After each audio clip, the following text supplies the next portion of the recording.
सर्वमंगल शिवे सर्वार्थ साधिके शरण्ये त्र्यंबके गौरी नारायणि नमस्तुते सृष्टि स्थिति विनाशानं शक्तिभूते सनातने शरण्ये त्र्यंबके गौरी नारायणि नमस्तुते।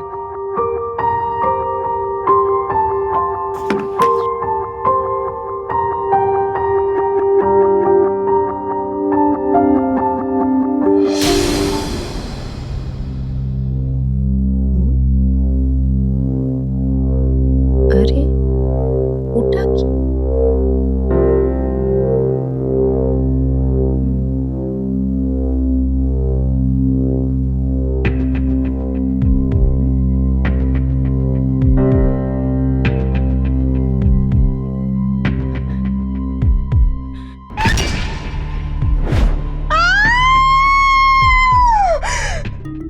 কখনো কখনো অপরাধ এত নিষ্ঠুর হয় যে তার ব্যাপারে শুনলেও আমাদের আত্মা কেঁপে ওঠে। কেউ এমন কি করে করতে পারে, এই প্রশ্ন আমাদের চিন্তায় ফেলে দেয়। এই কাহিনীও এমনই একটি অপরাধে এই প্রশ্নই তুলে দিচ্ছে। হ্যাঁ জয়, বলো। স্যার, বিল্ডিং নাম্বার 16-তে একটা বাচ্চার লাশ পাওয়া গেছে। ঠিক আছে, তুমি ক্রাইম সিনে গিয়ে ইনভেস্টিগেশন শুরু করো, আমি যাচ্ছি। Okay sir.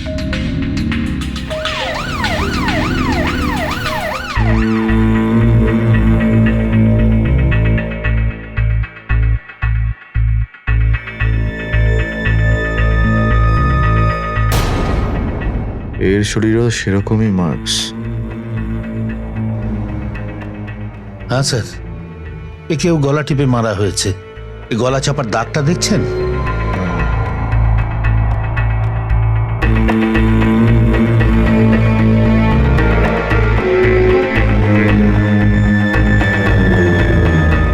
গতবার এই এলাকায় একটা নর্দমার মধ্যে থেকে 5 বছরের একটি মেয়ের লাশ পাওয়া যায়, যাকে খুন করার আগে নির্যাতন করা হয়েছে। কিন্তু এইবার মামলা আরো গম্ভীর ছিল। পুলিশ কর্মীদের নিয়ে একটা প্রশ্ন উঠে গিয়েছিল যে যারা নিজেদের বাড়ি রক্ষা করতে পারে না, তারা অন্যকে কি করে রক্ষা করবে। পুলিশের কাছে এই প্রশ্নটা ছাড়াও অন্য অনেক প্রশ্নের উত্তর খোঁজা প্রয়োজন হয়ে দাঁড়িয়েছে। আসলে দুটো নিষ্পাপ শিশুকে খুবই নির্দয়ভাবে খুন করা হয়েছে। স্যার, বডি পোস্টমর্টমের জন্য পাঠিয়ে দেওয়া হয়েছে, কিন্তু প্যাটার্ন সেই একই আগের মাসে পাওয়া লাশটার মতোই লাগলো স্যার। 1 মাসের মধ্যে 2টো বডি। 8 বছরের একটা বাচ্চাকে কেউ পুলিশ কোয়ার্টারের ছাদে নিয়ে গিয়েছিল, কিন্তু ওই বিল্ডিং এ থাকা পুলিশ অফিসাররা কেউ কিছু দেখেননি। তার মানে হলো, যেই এটা করে থাক না কেন, সে ওই বিল্ডিং এর সম্পর্কে ভালো করে জানতো। তার মানে তার রেগুলার যাতায়াত ছিল। তা না হলে ওই বিল্ডিং এ থাকাই কোনো লোকজনের কারসাজি এটা। হতে পারে।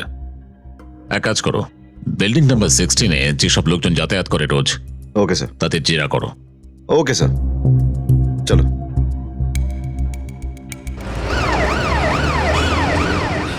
যে বাচ্চাটার সাথে এটা হয়েছে, মনে করো তো, তাকে কখনো দেখেছো তুমি ওই বিল্ডিংয়ে, কম্পাউন্ডে? না, দেখিনি। স্যার আপনাকে ডেকেছে। যে বাচ্চাটার সঙ্গে এটা হয়েছে, মনে করে দেখো, সেই বাচ্চাটাকে তুমি কোথায় দেখেছো? বিল্ডিং এ, কম্পাউন্ডে, অথবা অন্য কোথাও? না সাহেব, আমি কোথাও দেখিনি।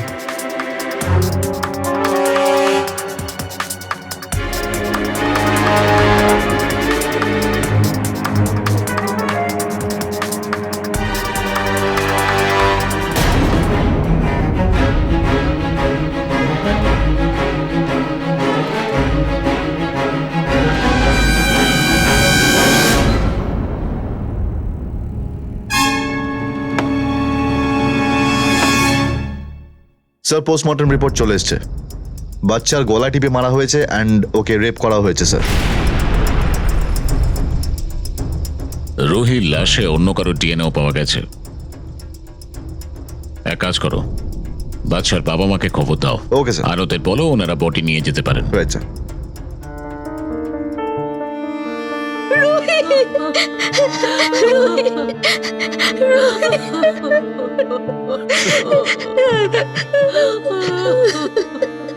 প্লিজ।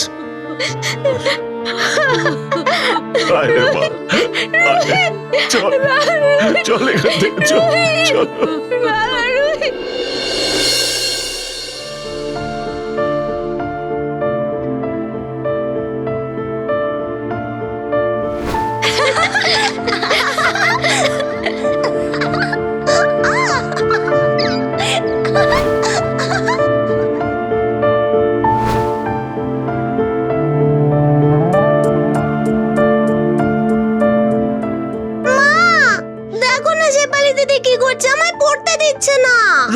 শেফালি, কেন তোমরা এত গন্ডগোল করছো? আর শেফালি, তুমি এত বড় হয়ে গেছো, তাও তোমার কোনো বুদ্ধি হয়নি? সারাদিন খালি দুষ্টুমি করে বেড়াবে।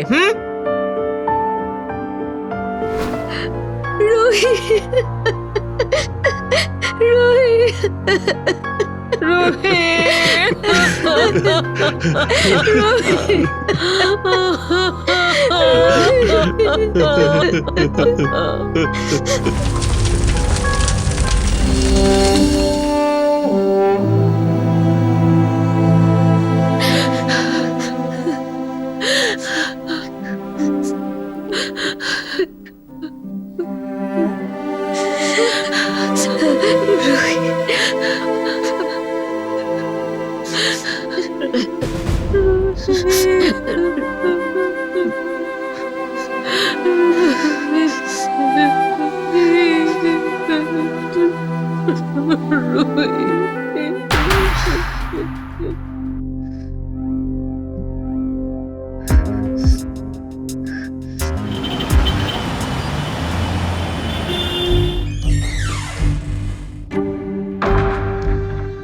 স্যার, রুহি শর্মার ফ্যামিলি এসেছে, আপনার সঙ্গে কথা বলতে চাইছে।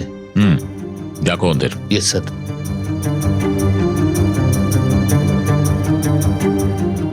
নাও। বল রে মা, বল। দেখো, ভয় পেও না, তুমি যা বলতে চাও খুলে বলো। স্যার, আমার বোন বোধহয় আমার জন্যই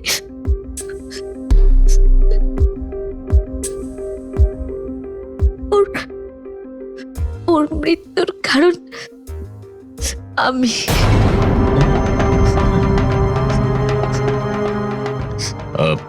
তুমি কি বলতে চাইছো একটু খুলে বলো, পরিষ্কার করে বলো। বল মা, বল। স্যার, আমি ঋষি নামের একটা ছেলেকে চিনি।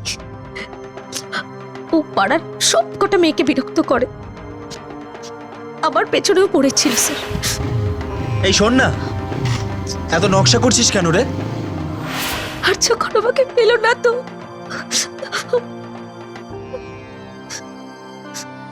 দেখো, ভয় পেও না, তুমি যা বলতে চাও আমাকে স্পষ্ট করে বলো, সবটা বলো। সব কথা না বললে আমি তোমার কোনো সাহায্য করতে পারবো না। ও রোজ আমাকে ফলো করতো স্যার, আমাকে বিরক্ত করতো।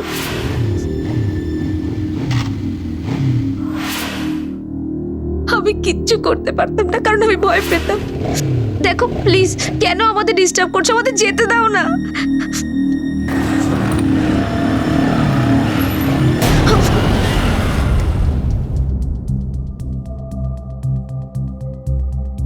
দেখ, যদি তুই না যাস না, তাহলে তোর বোনকে নিয়ে যাব আমি। তারপর একদিন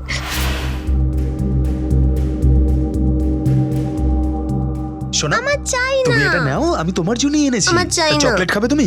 না, আমার কিচ্ছু চাই না। তাহলে লালিপপ নাও। না, চাই না বলছি তো। নাও বাবা, নাও। না, চাই এই নাও। না।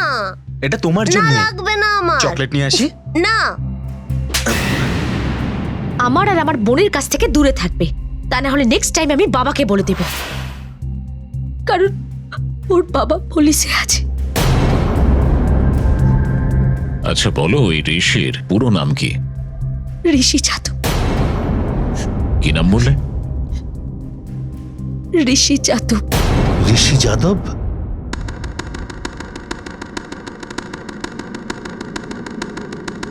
ও আমার বোনকে মেরে ফেলেছে সাহেব, মেরে ফেলেছে আমার বোনকে। রুহির লাশ পাওয়ার দুদিন পর কাহিনীতে টুইস্ট এলো। শেফালির বয়ানে তো এটা পরিষ্কার হয়ে গিয়েছে যে ঋষির কাছে রুহিকে মারার মোটিভ ছিল, কিন্তু তদন্ত এখনো শেষ হয়নি। আর সবচেয়ে বড় প্রশ্ন এটাই ছিল যে ঋষি কোথায় লুকিয়ে আছে, আর ঋষির এই কুকীর্তির বিষয়ে তার বাবা কি বিন্দুমাত্র কিছু জানে? আরে গাওকার, এসো না। ম্যাডাম, ঋষিবাবু কি এসেছেন? না তো, 3 দিন ধরে বাড়ি আসেনি। কিরে? Sir, sir. এই তো যা।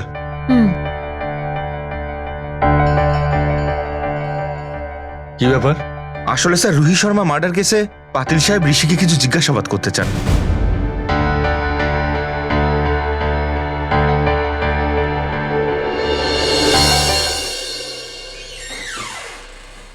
স্যার টেলিফোন কোম্পানি থেকে ঋষি যাদবের কল রেকর্ড পাওয়া গেছে। ওকে, গত দুদিন ধরে এর ফোন বন্ধ আর এর শেষ নোন লোকেশন আন্দার ইস্ট দেখাচ্ছে। শেষ দুটো কলও একই নাম্বারে করেছিল। এর আগেও অনেকবার এই একই নাম্বারে ফোন করে ও। খোঁজ নাও এই নাম্বারটা কার। এই শোনো, এই নাম্বারটা নাও আর এই কল রেকর্ডস গুলো আমায় দাও। হ্যাঁ স্যার। পাটিল, হ্যাঁ তো ঋষিকে তুমি জিজ্ঞাসাবাদ করতে ডেকেছো, কি প্রুফ আছে তোমার কাছে? স্যার, ঋষি গত 3 দিন ধরে নিখোঁজ, আর আপনি এখনো পর্যন্ত মিসিং রিপোর্টটা লেখাননি। তুমি হয়তো ঋষিকে খুব একটা চেনো না। 3-4 দিন বন্ধুদের বাড়ি থাকা তো ওর কাছে খুব সাধারণ ব্যাপার। কিন্তু যতবারও বাইরে রাত কাটিয়েছে ততবার ওর বাড়ির ছাদে লাশ তো পাওয়া যায়নি। আর এবার ঋষির এগেনস্টে মৃত মেয়েটার দিদি স্টেটমেন্টও দিয়েছে। দেখো যাদব, আমি বুঝতে পারছি তুমি একজন ইন্সপেক্টরের পাশাপাশি একজন বাবাও, কিন্তু এই কেস চলাকালীন আমি জানতে চাইব যে আমি একজন বাবার সাথে কথা বলছি না ইন্সপেক্টর প্রণব যাদবের সঙ্গে।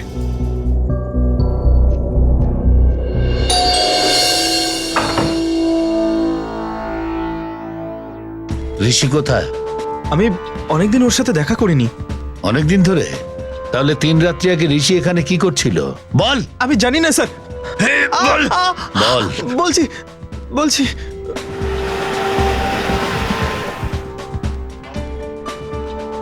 ঋষির লোকেশনের খবর পাওয়া গেছে? ঠিক আছে, আমি এক্ষুনি যাচ্ছি। গাঁওকার চল। এ কি আপনারা? চল। হ্যাঁ চল। কোথায়? চল পুলিশ স্টেশন, সব জানতে পারবি। চল চল চল। Police station. বাবা চল। জানে যে আপনারা আমাকে নিতে এসেছেন? হ্যাঁ চল, সব জানতে পারবি। চল। গত 3টে রাত তুমি কোথায় ছিলে? বোনের বাড়িতে ছিলাম, পড়াশোনা করছিলাম। পড়ছিলে না পার্টি করছিলে? তুমি তো বোধহয় এটাও জানো না যে তোমার বাড়ির ছাদে রুহির লাশ পাওয়া গেছে। ওই ছোট্ট বাচ্চাটাকে রেপ করে নৃশংসভাবে খুন করা হয়েছে। তুমি ওই 2 বোনের পেছু নিতে, ওদের উত্তপ্ত করতে। এটা আপনি কিভাবে বলতে পারেন স্যার? আমি লাইক করতাম শেফালিকে, আর কিছুই না। আমি কখনো ওর সাথে জোর জবরদস্তি করার চেষ্টাও করিনি। তুমি রুহিকে বিরক্ত করতে, আর শেফালি তোমাকে থাপ্পড় মেরেছিল। রাগ হয়েছিল তো তোমার? রাগ তো খুব হয়েছিল স্যার, কিন্তু আমি ভাবলাম যে না, ছেড়ে দিই। কিন্তু কখনো আমি জোর করিনি ওকে। আমি তো শুধু ছোট বোনটাকে পটানোর চেষ্টা করছিলাম, যাতে বড় বোনের সাথে আমার সেটিং হয়ে যায়। আর মেয়ের কথা বলছেন, সে তো একটা যায় আরেকটা আসে। আর একজনকে যেখান থেকে তোকে তুলে আনলাম, ঋষি, তোকে যদি আমি রেপ আর মার্ডারের চার্জে জেলে ঢুকিয়ে দিই, তাহলে এত কথা বলা বেরিয়ে যাবে। জেলের ভেতরে করিস পার্টি আর লাইট। তা করে দিন ভেতরে। আপনাদের কাছে প্রমাণ কি আছে?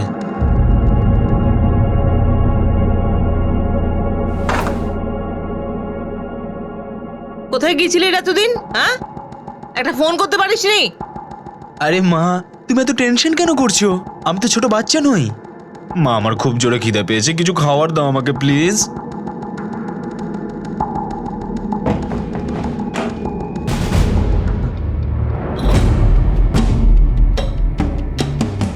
কোথায় ছিলি তুই? কোথায় আড্ডা মারছিলি তুই? পুলিশ স্টেশনে ছিলাম। তোমার অজয় স্যার আমাকে আটকে রেখেছিল। জানি আমি, আমারই ভুল। তোকে বড্ড বেশি ছাড় দিয়ে রেখেছি। এদিন তো দেখারই ছিল। আমি পরোয়া করি না তুই অজয়ের সামনে কি বলেছিস। দেখ, যেটা সত্যি সেটা আমাকে ঠিক মতো বল। বলেছিলাম তো যে আমি ফ্রেন্ডের বাড়িতেই রয়েছি। যদি আমার কথা বিশ্বাস না হয় তাহলে ওকে ফোন করে জিজ্ঞেস করে নাও। সত্যি বল, ওই মেয়েটার সঙ্গে তুই কি করেছিস? তুমি নিজের ছেলেকে বিশ্বাস করতে পারছো না?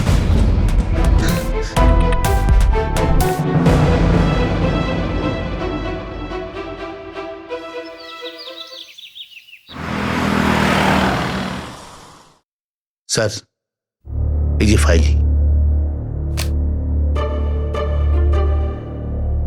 এক কাজ করো, এই 5 জনের সঙ্গে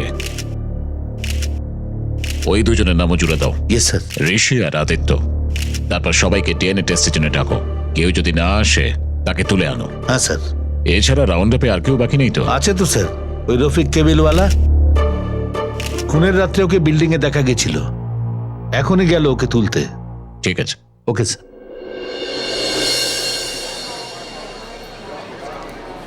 বিল্ডিং নাম্বার 17-তে কেবল লাইন ঠিক করেছিস তুই? আরে হ্যাঁ রে, করে দিয়েছি। এই দেখ, সেট টপ বক্স রিপ্লেস করে এনেছি, দেখ। তাহলে ওটাও করে আয় না একবার।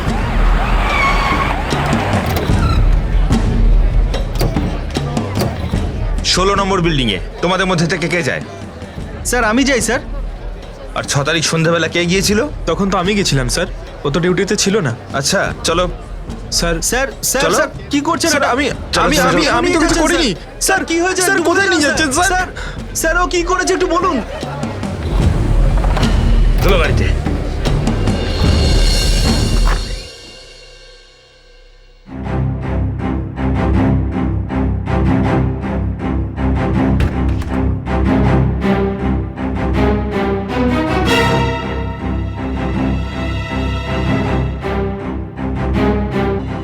ইন্টারোগেশনে তুই ফেল করেছিস, এবার কাল গিয়ে ডিএনএ টেস্ট করে আসবি। DNA test? কেন বাবা? বাবা আমি তো কিছু করিনি। কিছু করিসনি তুই? হ্যাঁ, কিছু করিসনি? হ্যাঁ। যদি কিছু নাই করে থাকিস তাহলে ডিএনএ টেস্টে ভয়টা কোথায়? এত ভয় পাচ্ছিস কেন? আমি কাউকে ভয় পাই না, কিন্তু আমি ডিএনএ টেস্ট করাতে দেব না। শোন বাবা, এটা রিকোয়েস্ট নয়, অর্ডার। কাল তোকে ডিএনএ টেস্ট দিতেই হবে।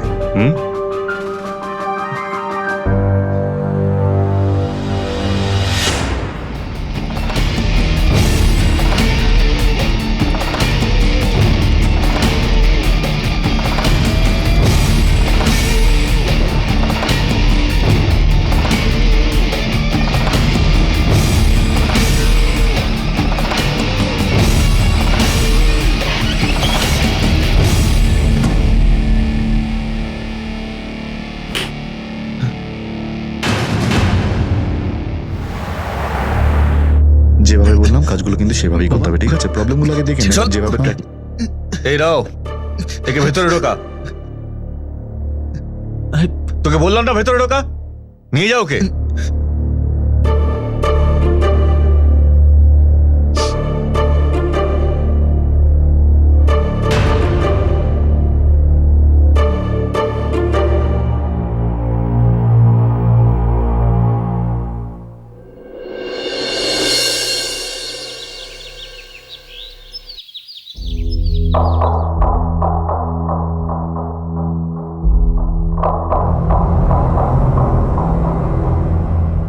শালা করেছিসটা কি তুই? আমাদেরও ফাঁসি দিয়েছিস। চুপচাপ বসে থাক।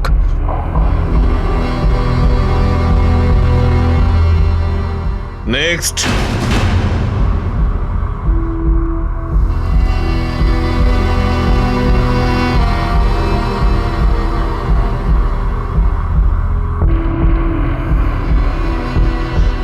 Open your mouth.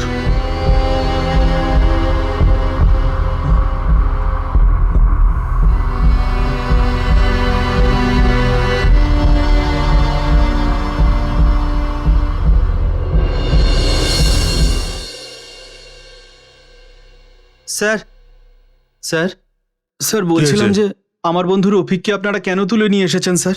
কবে ছাড়বেন স্যার? 2-1 দিনের মধ্যে সব জানতে পেরে যাবে, এখন যাও।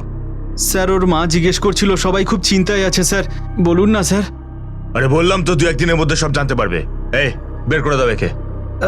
স্যার আমি চল, চলে যাও। যাচ্ছি, আপনি বলুন শুধু ওকে যাও, যাও, কবে যাও, সব ছাড়বেন, জানতে পারবে। কিভাবে যাও, ছাড়বেন? যাও। স্যার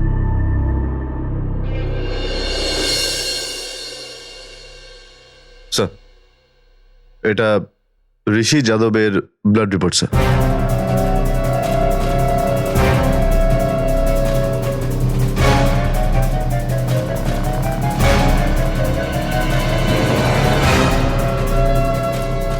যাদব, কেবিনে এসো প্লিজ। স্যার, যাদব, সমস্ত ডিএনএ রিপোর্ট এসে গেছে, কিন্তু আনফর্চুনেটলি কারোরই প্রোফাইল খুনির সঙ্গে মিলছে না। তোমার ছেলেকে আমরা ছেড়ে দেবো, কিন্তু তোমার ছেলের ব্লাড রিপোর্টে ড্রাগস পাওয়া গেছে। আমার মনে হয় তুমি দেখতে চাইবে।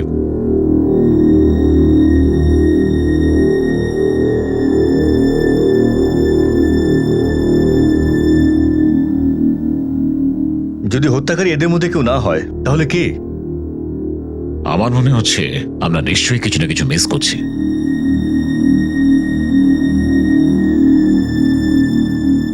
ডিএনএ টেস্টের ফলে কেসটা সমাধান হওয়ার বদলে আরো জটিল হয়ে গেল।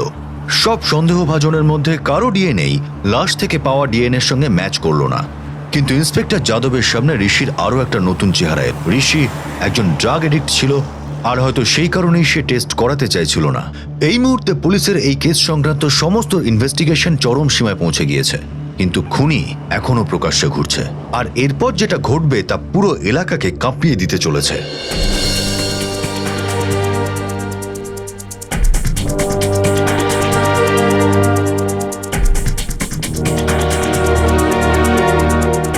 আরে নাফিসা,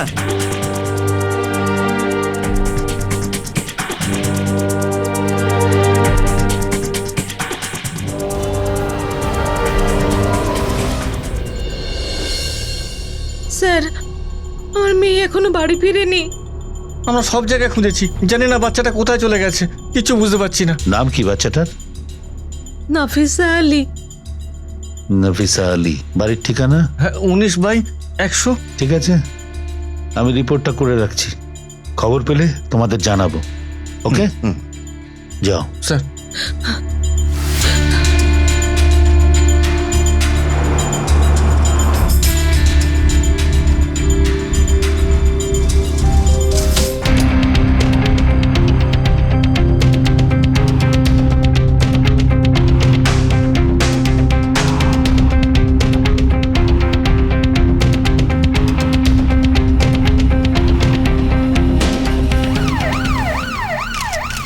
কিরে, এটা কিভাবে হয়েছে? সাহেব, আমি কিছু জানি না সাহেব। কেন, তুই কোথায় ছিলিস? আমি তো 1 মাস মুম্বাইতে ছিলামই না, হায়দ্রাবাদে গিয়েছিলাম। আচ্ছা, এই ঘরটা আমারই সাহেব, 2 মাস ধরে বন্ধ আছে। আমি ভাড়াটে খুঁজেছিলাম সাহেব, কিন্তু কোনো ভাড়াটে পাইনি আমি। বডি খুবই ডিকম্পোজ হয়ে গেছে, যার জন্য মুখটা পুরোপুরি বিগড়ে গেছে। না না, প্লিজ। এটা হতে পারে না। নাফিসা, নাফিসা, নাফিসা। বেশ। লাশ যেখানে পাওয়া গেছে সেখানকার কেউ বাচ্চাটাকে দেখেনি, এটা হতেই পারে না। তুমি এক কাজ করো, বাচ্চার ফটো নাও আর 4-5 কিলোমিটার রেডিয়াসে সবাইকে জেরা করো, সবাইকে। Okay sir.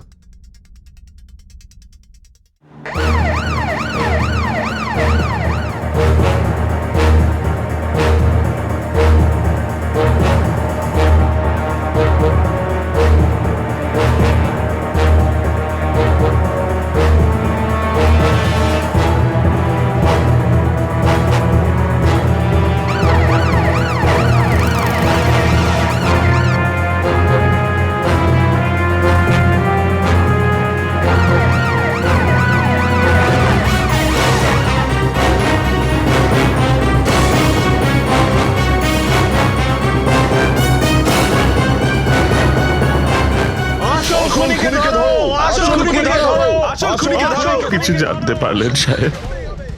আমরা চেষ্টা করছি। এমন কতদিন আর বলবেন সাহেব? আর কতদিন অপেক্ষা করবো স্যার, আর কতদিন অপেক্ষা করবো? দেখুন, আমরা খুব তাড়াতাড়ি খুনিকে ধরে ফেলবো, আপনারা চিন্তা করবেন না। আপনারা শান্ত থাকুন, পুলিশ নিজের কাজ করছে। আরে এরা সব জানে ভাই যে আসল অপরাধীকে, কিন্তু তবুও চুপ করে থাকে। আসলে ধরতে তো পারবে না। একদম ঠিক বলেছো। আর যদি কারোর খুন হয় তাহলে তার জন্য আপনারাই দায়ী থাকবেন। দায়ী থাকবেন। আরে তোমরা শান্ত হও, পুলিশ নিজের কাজ করছে। আরে কি কাজ করছে পুলিশ? সেই একই মোডাস অপারেন্ডি, আবার রেপ, আবারও গলা টিপে খুন। স্যার, হায়দ্রাবাদ পুলিশ কমপ্লেন করেছে এই রমজান আলী খুনের সময় সেইখানেই ছিল। এই যে দেখুন রিপোর্ট। ও ওখানে 20 দিন ধরে ছিল, তাই না? হ্যাঁ স্যার। আর খুনটা হলো, তার মানে রমজান আলী খুনি হতে পারে না। আচ্ছা, ওর দরজায় যে তালা লাগানো ছিল যেটা আমরা ভাঙলাম, তাতে কিছু ফিঙ্গারপ্রিন্টস তো পাওয়া গেছে, তার কোনো ম্যাচ মিললো? না স্যার, আমাদের রেকর্ডে তো এরকম কিছু পাইনি। নাফিসার যে পোস্টমর্টেম রিপোর্ট তাতে ওর ব্লাড গ্রুপ হলো ও পজিটিভ, আর ওর লাশের ওপর যে রক্তের দাগ পাওয়া গেছিল তা ছিল এবি পজিটিভ, রাইট? আর শুধু তাই নয়, নাফিসার নখে যে চুল পাওয়া গেছিল তার ডিএনএ আর রক্তের ডিএনএ একই। তিনটে লাশই এই তিনটে জায়গায় পাওয়া গেছে। তার মানে হলো যে এই খুনি এই এলাকার মধ্যেই কোথাও লুকিয়ে আছে।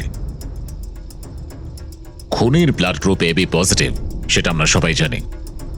আচ্ছা, এই এলাকায় কত লোকের ব্লাড গ্রুপ এবি পজিটিভ হতে পারে? সেই সব লোকের রাউন্ড আপ করো, আর তার মধ্যে থেকে খুনিকে খুঁজে বের করতে তাদের ডিএনএ টেস্ট করো সবার। স্যার এইভাবে তো 5 থেকে 600 লোকের টেস্ট করাতে হতে পারে। করো, ম্যাজিস্ট্রেটের পারমিশন চাই, তার ব্যবস্থা আমি করছি। বাড়ি বাড়ি যাও আর 15 বছরের বেশি বয়সী সব পুরুষের ডিএনএ টেস্ট করো, প্রত্যেকটা লোকের। Okay sir. পুলিশের সামনে এই মুহূর্তে একটা অসাধারণ চ্যালেঞ্জ ছিল। এত বড় একটা কলোনিতে সব পুরুষের ব্লাড টেস্ট করানো কোনো সাধারণ বিষয় ছিল না। খুনিকে যত দ্রুত সম্ভব ধরা সবচেয়ে বেশি গুরুত্বপূর্ণ হয়ে উঠেছিল, কারণ যতক্ষণ সে প্রকাশ্যে রয়েছে এলাকার যে কোনো বাচ্চা মেয়েই তার চতুর্থ শিকার হতে পারে। আরে কেউ আছেন? আরে কি হলোটা কি? আরে ব্লাড টেস্ট করার আছে। আসুন ডাক্তারবাবু, কোর্টের অর্ডার আছে, ব্লাড টেস্ট করাতে হবে। যাও গাড়িতে গিয়ে চেক করে নিয়ে এসো। Sir,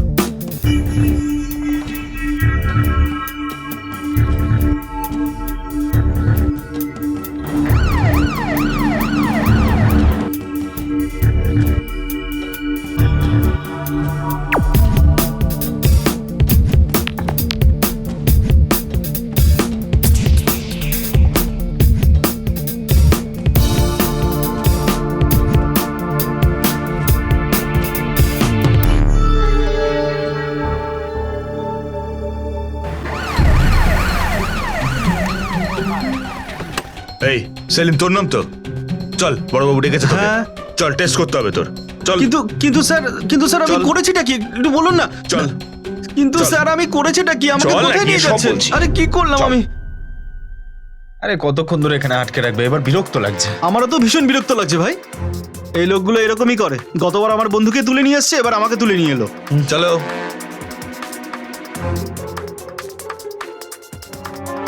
open your mouth.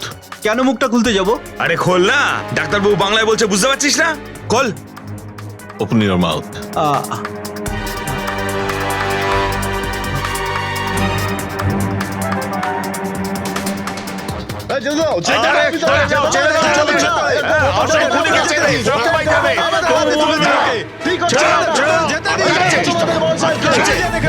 শান্ত হয়ে যান, শান্ত হয়ে যান, শান্ত হয়ে যান, শান্ত হয়ে যান।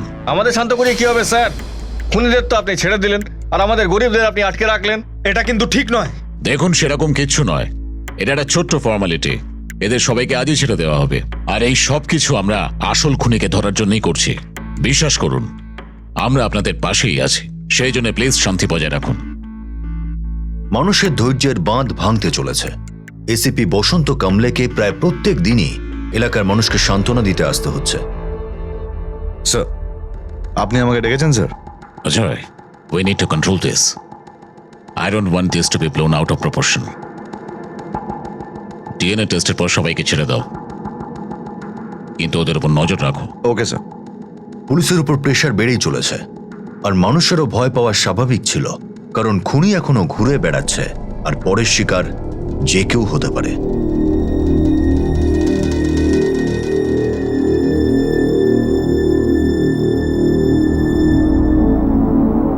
স্যার, কথাবার্তা বলে যা জানতে পারলাম, নাফিসা যেদিন কিডন্যাপ হয়েছিল 3টে লোক ওকে দেখেছিল। একজন রাধিকা নামে একজন মহিলা, একজন অটো ড্রাইভার যার নাম ইউসুফ, আর ভূপেন বলে একটা লোক। তিনজনকে ডাকো। Okay sir. নাম কি তোমার? রাধিকা। এই বাচ্চাটাকে কোথায় দেখেছো তুমি? আমি বাস স্টপে দাঁড়িয়েছিলাম আমার এক বন্ধুর সাথে। সেখানে এই বাচ্চাটাকে একটা লোকের সাথে দেখেছি, সামনের বাস স্টপে। এই বাচ্চাটাকে কোথায় দেখেছো তুমি? স্যার, আমি প্যাটেলের দোকানের সামনে দাঁড়িয়েছিলাম, তখনই আমি দেখলাম একটা ছেলে মেয়েটার হাতটা ধরে নিয়ে যাচ্ছিল। একটা ছেলে ওই বাচ্চা মেয়েটাকে নিয়ে আমার অটোয় বসেছিল, বললো যে সাজঘর স্টোরে যাবে। আমি নিয়ে গেলাম স্যার। আমি সাজঘরে যাওয়ার জন্য বাঁ দিকে টার্ন করছিলাম, বললো ডান দিকে যেতে। তো আমি বললাম যে সাজঘর তো বাঁদিকের রাস্তাটায়। ও বলল যে আমি যা বলছি তাই কর। আচ্ছা, অমিত কুমার যদি তোমার সামনে আসে তুমি চিনতে পারবে তো? হ্যাঁ একদম। হ্যাঁ স্যার। দেখো তো এদের মধ্যে কেউ কিনা। না স্যার। না স্যার।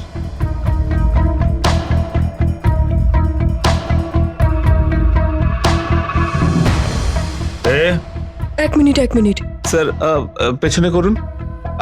স্যার আগেরটা দেখি।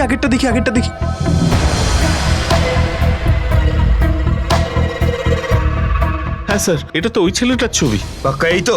হ্যাঁ এই লোকটাই। এই sir. It's a match. DNA is matching. Yes sir. খুনির খোঁজ পেয়ে গেছি অজয়, যে কোনো ভাবে আজকে একে ধরো। স্যার আমি আমার একটা টিম নিয়ে বেরোচ্ছি।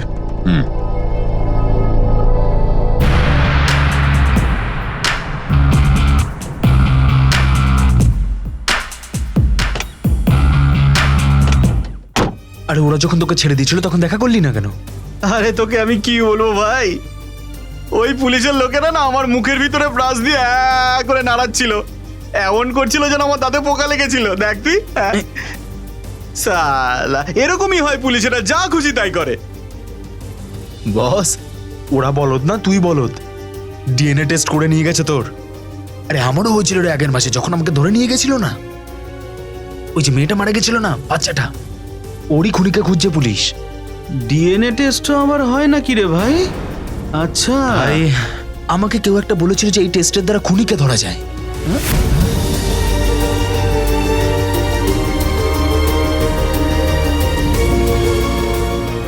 কি হলো? তুই যা, আমি পরে তোর সাথে দেখা করছি। আরে আসছি, দাঁড়া।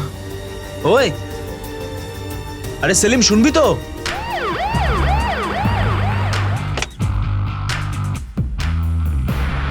তোমরা সবাই দিকটা যাও, তোমরা আমার সাথে এসো।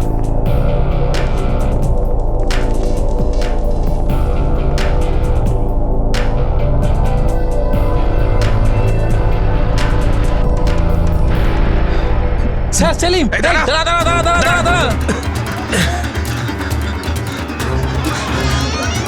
এই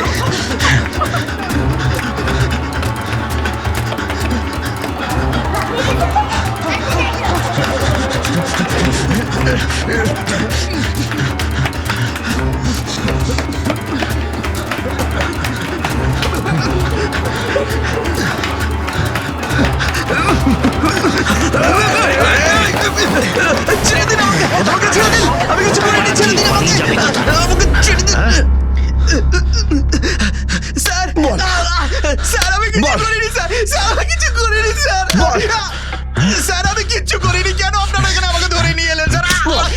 স্যার কিচ্ছু করিনি, স্যার কিচ্ছু করিনি আমি, কেন আপনি এখানে আমাকে ধরে নিয়ে এলেন স্যার? কেন?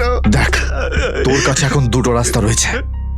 নিজের মুখে সত্যি কথাটা বল, তা না হলে সত্যি কথা কি করে বার করতে হয় আমরা কিন্তু ভালো করে জানি, বুঝতে পেরেছিস? স্যার যদি কিছু করে থাকি তাহলে তো বলবো আপনাকে।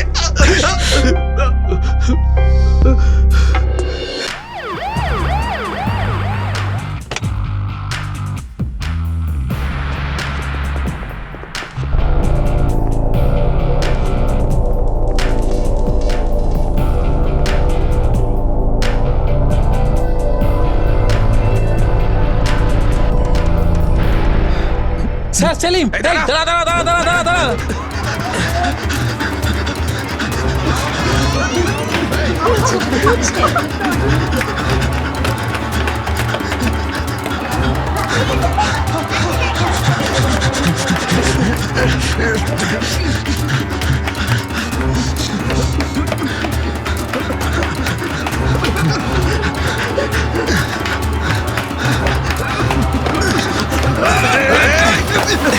ছেড়ে দিন আমাকে, আমাকে ছেড়ে দিন, আমি কিছু করিনি, ছেড়ে দিন আমাকে, আমাকে ছেড়ে দিন। স্যার, স্যার আমি কিছু করিনি স্যার, স্যার আমি কিছু করিনি স্যার, স্যার আমি কিচ্ছু করিনি। কেন আপনারা এখানে আমাকে ধরে নিয়ে এলেন স্যার? স্যার কিচ্ছু করিনি, স্যার কিচ্ছু করিনি আমি, কেন আপনি এখানে আমাকে ধরে নিয়ে এলেন স্যার? কেন? দেখ, তোর কাছে এখন দুটো রাস্তা রয়েছে। নিজের মুখে সত্যি কথাটা বল, তা না হলে সত্যি কথা কি করে বার করতে হয় আমরা কিন্তু ভালো করে জানি, বুঝতে পেরেছিস? স্যার যদি কিছু করে থাকি তাহলে তো বলবো আপনাকে।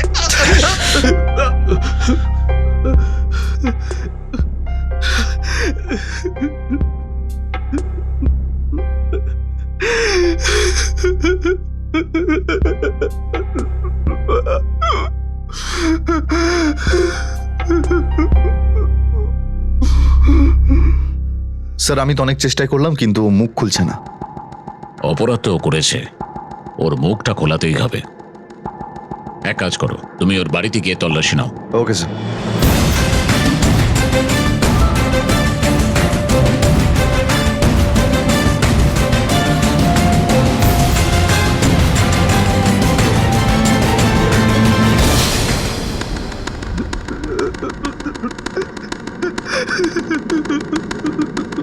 আট তারিখ সন্ধ্যে 6টার সময় বালবাড়ি থেকে একটা 9 বছরের বাচ্চা গায়েব হয়েছিল।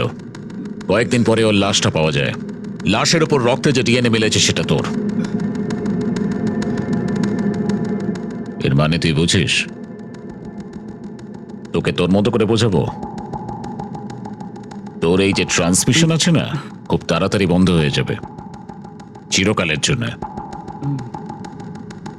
স্যার 8 তারিখে আমি আমার নিজের কাজে ছিলাম স্যার। স্যার ওই সমীর রিচার্জ করতে বলেছিল, সেটা রিচার্জ করছিলাম আমি। তারপরে স্যার আমি 5-6 জনের রিচার্জ করে দিই, আর আর আর সব টাকা গিয়ে আমি আমার মালিককে দিয়ে দিই স্যার। স্যার চাইলে আমার মালিককে গিয়ে জিজ্ঞেস করুন। তার মানে বাইরেই ছিলে তাই তো? দোকানে বসে কাজ তো করছিলি না তুই?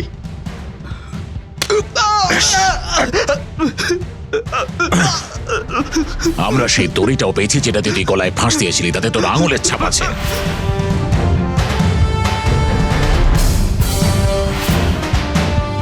আর যে ঘরে তুই মেয়েটার লাশ লুকিয়েছিলি তার দরজার তালাতেও তোর আঙুলের ছাপ আছে। এছাড়া তোর বাড়ি থেকে রক্ত মাখা যে সমস্ত কাপড় চোপড় পাওয়া গেছে তাতে নাফিসার রক্ত ছিল। এটাই শেষ নয়, আমাদের কাছে 3 জন সাক্ষী আছে যারা তোকে সেই দিন রাতে নাফিসার সঙ্গে দেখেছিল। দেখ, সব কথা সত্যি বলে দিলে তোরই ভালো হবে, না হলে 3টে খুনের দায়ে তোকে ফাঁসি থেকে কেউ বাঁচাতে পারবে না।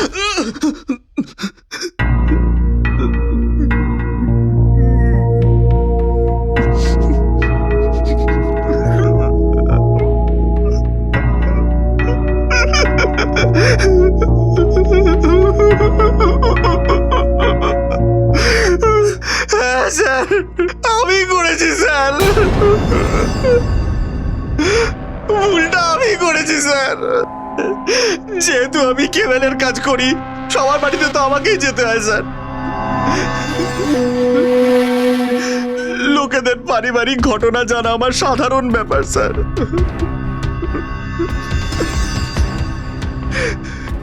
নাফিসের বাড়িতেও আমি যেতাম স্যার। মা মা তুমি আমাকে ওই জড়ি বসানো সুন্দর সালোয়ার কামিজটা কিনে দেবে? কোনটা? আরে সেটাই যেটা আমরা সাজঘরে দেখেছিলাম কালকে। দাঁড়া, রেজাল্টটা বের হতে দে। আরে ও ভাই, তোমার কি এখনো কেবলের কাজ হলো না? হ্যাঁ দিদি, এই তো হয়ে গেছে, আপনি একটু চেক করে নিন। আজকাল কিন্তু তোমাদের ওখানে কেবলে খুব প্রবলেম হচ্ছে। ব্যাস, এটা শেষবারের মতন, আর কিছু হবে না, একবার দেখে নিন।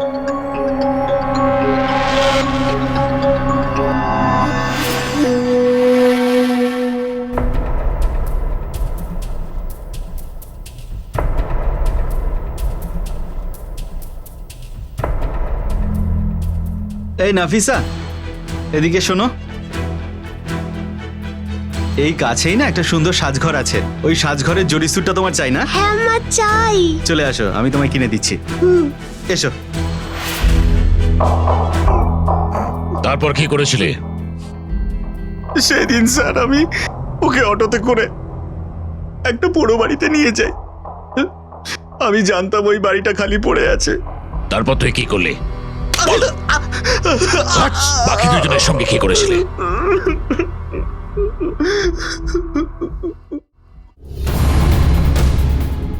এটা কি নিতিন? পেপার ন্যাপকিন আবার কি? সেটা তো আমিও জানি, কিন্তু এই লিপস্টিকের দাগটা কার? আরে আমি কি জানি। সুইটু তুমি এটা কি করলে? ঘুমিয়ে আসছে না। স্যার গত কয়েকদিন ধরে খুব চিন্তার মধ্যে রয়েছি। ওই ওই পন্ড সাইটটায় নিজের নাম ফোন নাম্বার কেন রেখেছিস? হরিনাম করতে? আপনার বৌমা কিসব করছে দেখুন। মাসি, আপনিও দেখুন আপনার বৌমা কিসব নোংরামি করছে। সেলিম আগের দুটো মেয়েকে খুনের অপরাধ স্বীকার করেনি, হয়তো এই আশায় যে ও শাস্তি কম পাবে। প্রথম দুটো কেসে প্রমাণ কম থাকার কারণে কেস দুটো এখনো ওপেন আছে। যদিও সেলিমের অ্যারেস্ট হওয়ার পর এই এলাকায় বাচ্চা মেয়েদের নির্যাতন এবং হত্যার কোনো ঘটনাই সামনে আসেনি। মুম্বাইয়ের একটি স্পেশাল ওমেন কোর্ট সেলিমকে নাফিসা আলীর মার্ডারের জন্য আইপিসি 364 ধারা অনুযায়ী কিডন্যাপিং এর জন্য, ধারা 376 সাবসেকশন 2 অনুযায়ী ধর্ষণের জন্য আর 302 ধারা অনুযায়ী খুনের দায়ে দোষী সাব্যস্ত করেছে। সেলিমকে যাবজ্জীবনের শাস্তি শোনানো হয়েছে। কিছু মানুষ এমন হয় যারা আমাদের বাড়ির সদস্য নয়, কিন্তু তবুও তাদের আমাদের বাড়িতে যাতায়াত লেগেই থাকে। সেলিম একজন কেবলওয়ালা ছিল। সে নাফিসার বাড়িতে প্রায়ই যাতায়াত করত, কিন্তু কেউ সেটাকে কখনো গুরুত্বই দেয়নি। সে বাড়ির ভিতরের কথা শুনে সেই কথাগুলোকেই নিজের সুবিধার জন্য ব্যবহার করলো আর একটা নোংরা অপরাধ করে ফেললো। নিজেদের সন্তানদের ছেড়ে রাখা ভালো কথা, কিন্তু এই কেস থেকে যা শিক্ষা পাচ্ছি তাতে একটা কথা পরিষ্কার: সন্তানদের বিষয়ে খোঁজ খবর রাখা, তাদের সঠিক শিক্ষা দেওয়া আর সচেতন রাখা আমাদের সন্তান আর বাড়ির সুরক্ষার জন্য অনিবার্য। এই কথা বলে আমি অনুপ সোনি আপনাদের কাছ থেকে বিদায় নিচ্ছি। আবার দেখা হবে পরবর্তী এপিসোডে, আর প্রকাশ্যে আনবো আরো একটা অপরাধ। ততক্ষণ নিজের এবং নিজের পরিবারের খেয়াল রাখবেন আর দেখতে থাকুন ক্রাইম পেট্রোল ডায়াল 100। শিক্ষা একজনের, জ্ঞান আমাদের সবার। জয় হিন্দ।